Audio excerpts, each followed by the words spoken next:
This life is full of disappointments. Bibi unakuta ametoroka kazi, landlord ndiye huyo naye anafunga nyumba. Mwalimu naye anafukuza mtoto shule. Kwanza mtoto amegonga mwingine na mawe. Unaona yule mtu mwenye ulikopesha kadeni sasa halipi. Unaona kule kwenye ulikuwa umesupply kwanza sasa hizo nazo haulipi. Unaona sasa yule mtu mwenye ulikuwa unategemea kwa ile ofisi ya serikali mwenye anakupatia tu nini to connection naye ndiye huyo amevutwa kazi. Unaona yule manager wako mwenye huwa ana perform sana naye ndiye huyo ameacha kazi. Acha hivyo, unaamka kwa system, unaangalia hivi system ime crash. Hakuna kitu inaona. Unaona kale kagari kenye ulitoroka ulikuwa umeenda nako weekend. Ndio unasikia aje. Nakwambia aje, hebu ingia WhatsApp kidogo.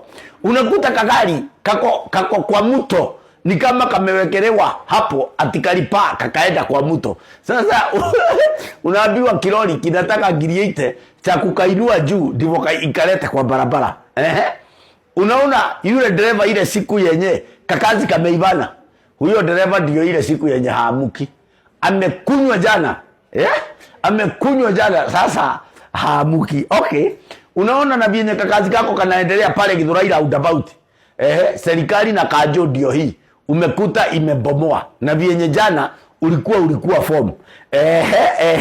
Haya sasa unaona ukikaka na vyenye ulikuwa unajiita ati wewe ni mzee mzuri na unaliga na bibi yako. Mimba ya bibi yako ndio hiyo. Imetoka. Mimba imetoka. Haya unakaka. Ukikaka ndio unaambia waje yule anko kwenu amesema hataki kuwaona kwenu na lazima msongeshe nyumba. Na hamuna lingine kale kakesi kenye kalikuwa kamestakiwa 2018 kameamuliwa na koti na kamesema msongeshe nyumba. Wacha nikwambie kitu. Wewe ndio utajifundisha kukaa na life. Sio life itajifundisha kukaa na leo. Otherwise this life is full of disappointments. Tunaelewana?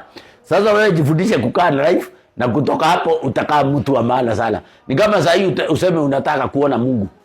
Mungu zua alika yako umtafute.